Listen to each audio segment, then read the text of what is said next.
Good morning. Today is Tuesday, November 22nd, 2022. Yesterday we discussed, and I'd like to continue today, the narrative of Yitzchak digging wells, which takes up a surprisingly large amount of our Torah portion this week, the Parsha of Toldot.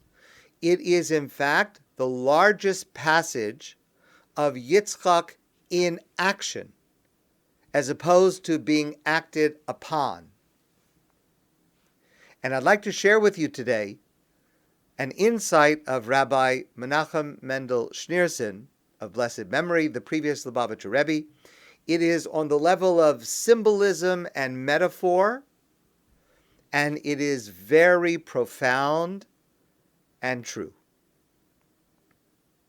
Yitzchak understands, and the Torah teaches us by emphasizing that these actions of digging wells, which may seem unmemorable and mundane, in fact, are extremely important with several layers of meaning relevant to every single one of us. In fact, I would say metaphorically, it is one of our central missions in life, especially today, to dig wells, to believe that under all the layers of dirt and dust, there is clear, sweet water. That a person who is indifferent or even wicked, this is just the outer shell. Inside, if we dig deeper, there is a soul, there is life, there is water, there is a spark of God. And not just every person, but every situation. We need to search and dig down to find the meaning and the potential for growth within every difficulty and challenge. It may be hidden deep. It may take diligent effort to reach, and in extreme cases, we may never reach it. But it is there. And this lesson that Yitzchak teaches us through digging the wells has dramatic, practical consequence in Yitzchak's life, in the central narrative of our Torah portion this week. Why does Yitzchak decide to bless Esav and not Yaakov?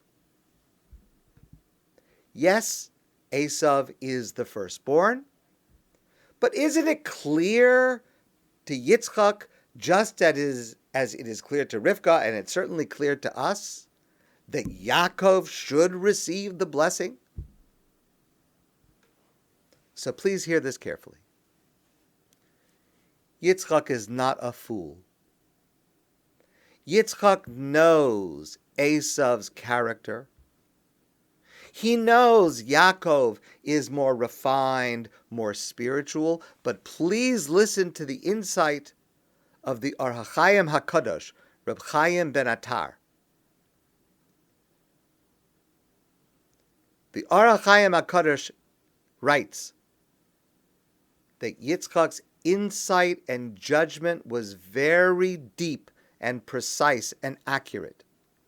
He saw that though on the surface Esav was abrasive, impulsive, rough, but he also saw that if you dig deep, there is goodness that can come from within that harsh exterior.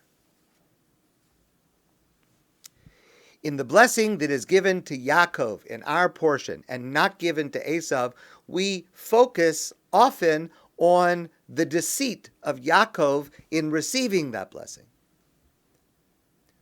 But the deeper question is, why do we assume that the bracha should go to the more refined, spiritual, well-behaved son? How should we relate to a rebellious child, to a young person who disappoints their family? According to Or HaChaim, Yitzchak desired to bless Esav, the evildoer, because he thought blessings would transform Esav, that the evil in him would be turned into good, and that he would mend his ways.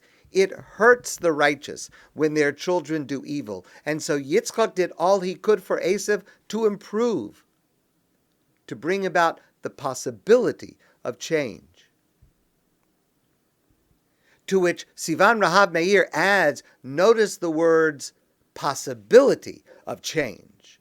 We're accustomed to saying that Yaakov was a tzaddik, Esav was a rasha, but in truth, it was possible to change this state of affairs.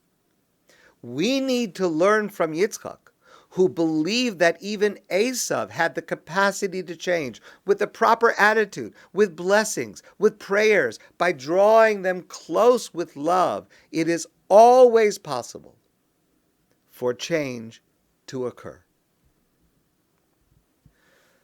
Clearly, Rivka did not see it this way. But Yitzchak applied the lesson he learned from digging wells to understand his complex, difficult firstborn son. I've shared this story with some of you before, and it is worth repeating. It's a story from Dr. David Pelcovitz, someone who treats young people undergoing emotional, mental difficulties.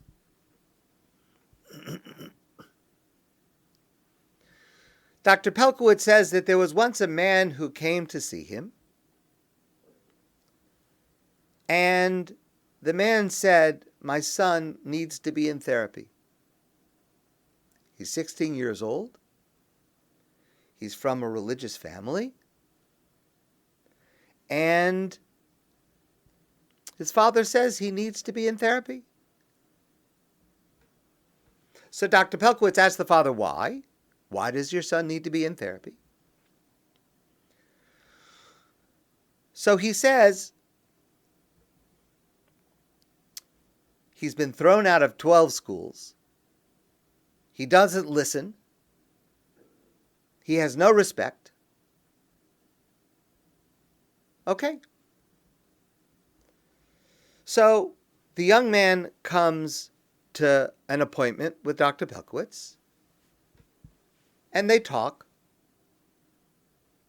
And then Dr. Pelcovitz says to the father, I want another meeting, but this time I want you to bring your entire extended family, parents, siblings, grandparents.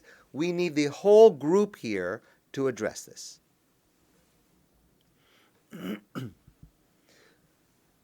The father arranges the meeting. The whole family is gathered in Dr. Pelcovitz's office. And Dr. Pelcovitz turns to the father and he says, would you please share from your perspective what's going on here? What's the issue that we need to address? And the father says to the group, he says, I have a wonderful family. One child excels in this area of life, the other child excels in this area of life. Each one of them is the top of their profession, is productive, is involved. Each one of them is a success. Except for this one, 16 years old, all he does all day is play video games. He's smart,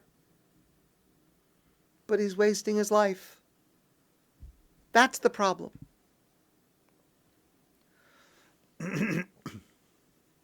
So at this point, the grandfather of the boy, the father of this man, gets up and he says, I would like to speak. This elderly man says as follows. He says, I was born many, many years ago in Poland. And I was the black sheep of my family. All of my brothers and sisters excelled in their areas of life, their profession, their contributions. But my father used to criticize me. When I was 13 years old, I found a book. I read it from cover to cover. The book was Mein Kampf by Adolf Hitler. I went to my father, 13 years old. I said to my father, "This is what Hitler is going to do. I'm telling you," he says to his father, "take all of us and let's run away. There's no future for us here in Poland." My father said to me, this is the grandfather telling the story, my father said to me, "You're crazy. You're just a 13-year-old kid. What do you know?" We argued about it. Finally, I left home at 13 by myself with nothing, and I came to America. I built a life here, a family, a successful business,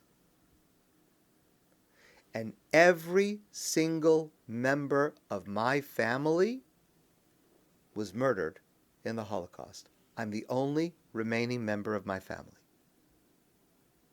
And now this grandfather says, I look around now at my family here today in this room. All of them are successful. All of them are accomplished. And I ask myself, which one in this family resembles me the most? This boy, this 16-year-old boy. He says to him, "You are a replica of me." And then he looks around at the rest of the family and he says to all of my children and to all of my grandchildren, if not for a boy like this, none of you would be alive today.